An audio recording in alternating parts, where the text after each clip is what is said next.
Welcome back to the Coach Cameron podcast. This is episode 525. So Zlatan blasts the biggest problem with soccer in America, the pay-to-play system, talking to GQ Italy. Zlatan Ibrahimovic is just saying what we're all thinking and often talking, writing, and complaining about. Soccer in America is broken because of one key aspect, pay-to-play. And Ibrahimovic has left the United States, trading Beverly Hills for Milan after 1.5 years with the LA Galaxy. But this time in America, it left a mark on the Swedish striker. So Zlatan talks in this article. He talks about everything in America that he likes, and he's very conflicted on a lot of things he's talking about. So he's talking about first, he's talking about I don't like credit cards. I got to tip a lot of people, and I don't have cash on hand. Well, go to the freaking bank, man. Get a thought. That whatever. And he talked about his neighbors. He liked it that he didn't have his neighbors bother him. At the same time, he wished he'd say hello. It's not friendly. The malls where you go to the mall, it's full of AC. That no one really interacted with each other. It wasn't like going to European pubs and having a conversation with people, and there wasn't enough passion, and I see all that, but he's conflicted. He likes it and he doesn't. But the one thing he wasn't conflicted on was, and he didn't have any like if or ands or buts or what have yous, the pay to play system in America.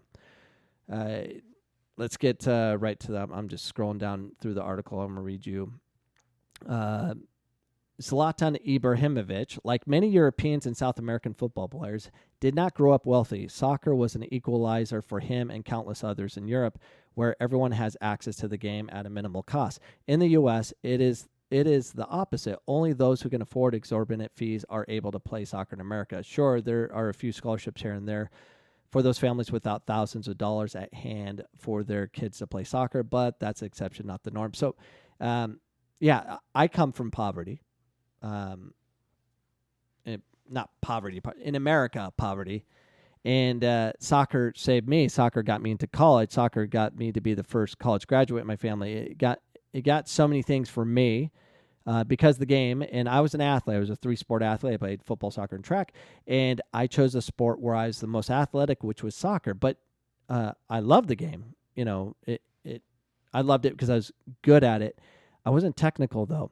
And I wanted to be technical. I wanted it so bad, but I had no clue how to do it. You couldn't get pickup games.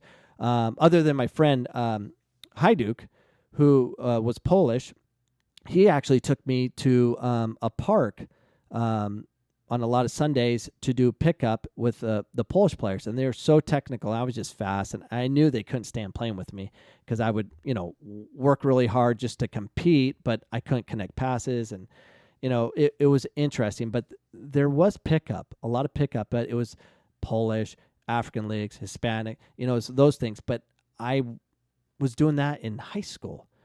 I remember in high school, because I wanted to learn technique so bad, there's an Italian that opened up a pizzeria, and we went to eat, lunch there one time, and I was 16 years old, and he was from Italy, and we started talking soccer, and he goes, a month ago he was somewhere in Europe, and he was playing on a foot of snow, and now he's in Phoenix, Arizona. And I asked him, like, will you train me? And he said he would. So he would train me, and he didn't really, there's not much he could do for me. He's trying to help me do certain things better. He knew without telling me, to work on like how to really just feint and just serve balls in, and just he's trying to teach me things, but I wasn't able to grasp any of it because I had no foundation. I would spend hours on juggling, hours, because that's all I knew. You go juggle, not moves or anything like that. I just I developed the technique I developed because my work ethic and through playing.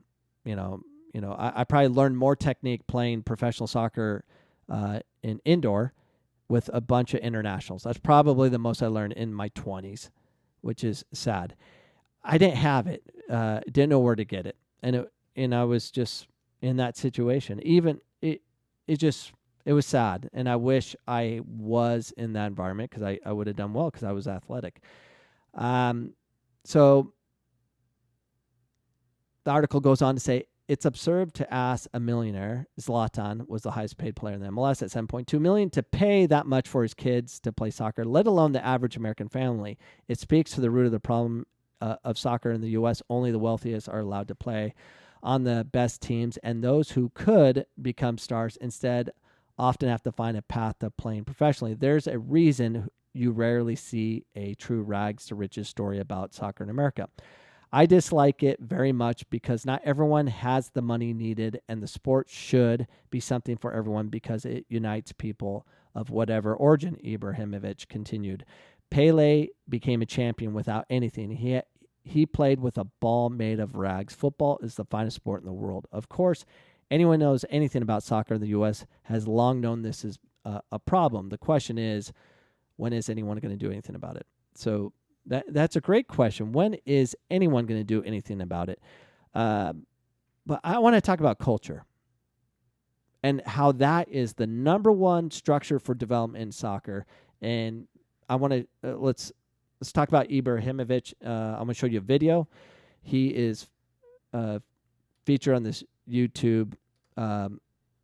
Just listen. It's not the whole story, because of course where I came from, when we were playing, it was about like playing beautiful, best skills, put between the legs, make a fool of your opponent, because where I came from, the neighborhood was rough, and it was all about doing those things. Who was number one in that? And it was not about scoring goals.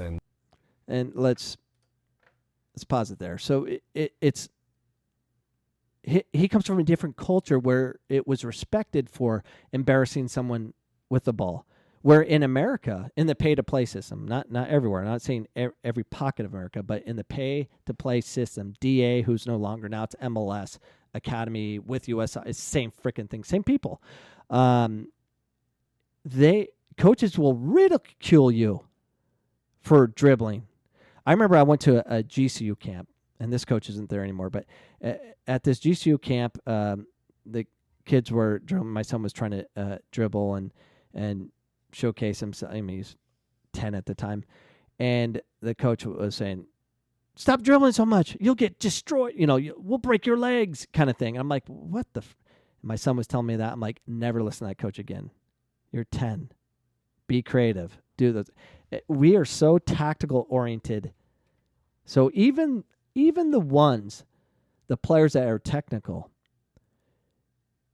when they're in the pay-to-play system, the coaches will destroy them. It's horrible. You know what the biggest crime in soccer in America is? The destruction of the technical player. Mainly in Arizona, what I see, the Hispanic player. So what will happen is these top pay-to-play clubs will, because they need a win, or the coach, can't be coach anymore because parents will complain and throw a fit. Wait, paid money, you better win. We'll go after Hispanic players, the top players over there, bring them on over and take them away from what they love. I've seen it time and time again. I've seen players when they're like 10, 11, 12, shoot 8, 9, 10. I mean, just dribble the ball, beating 7 players and scoring goals repeatedly.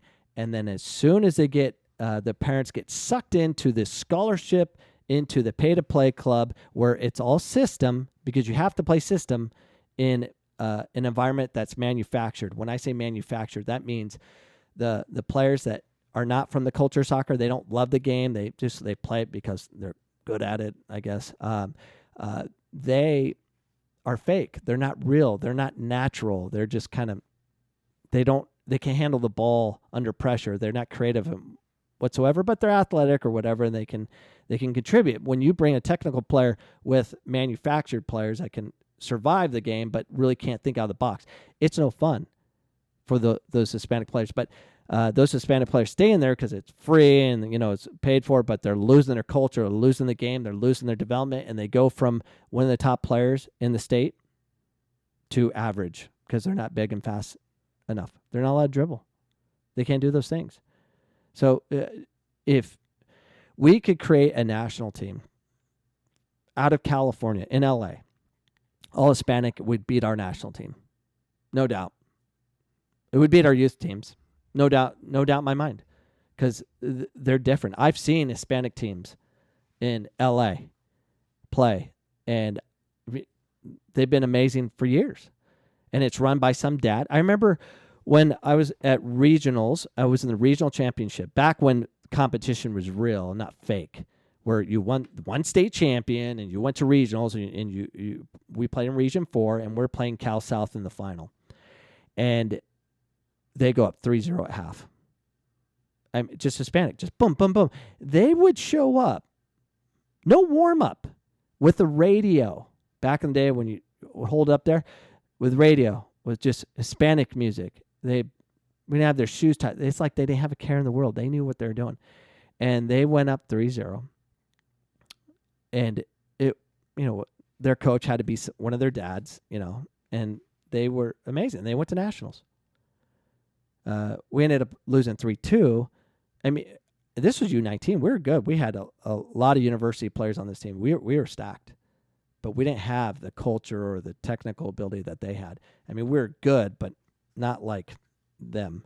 They were called the Chili Peppers, and they were amazing. But it was run by some dad, and there's no discipline. They knew what they're doing. They're going to go play soccer. We don't take advantage of that talent at all. At all. We take a different kind of advantage over them. We ruin them. We steal them from the clubs they're from, and then we make them play the pay-to-play system with manufactured players, if that makes any sense to you. They're manufactured. They're not real. And it's not fun. Me, today, I'm an extremely technical player right now. I'm stupid technical. Go to my YouTube channel and look there. I'm crazy technical. I can do anything with the ball now, but I'm in my 40s. I hate soccer. Like if I play in an indoor league or something, if I'm not playing with technical players, I just won't do it. Screw that. It's no fun. Why would I want to play? Soccer sucks. And for years as a coach at Phoenix College, and I just figured it out, a year ago. Just, not even that. It's a year that I need to stop coaching and just manage. I already have the talent. I have every advantage at Phoenix College. Every advantage. I have the top Hispanic players that were forgotten and not recruited because they're playing on pay-to-play programs. And I take them to Phoenix College and I let them be Hispanic.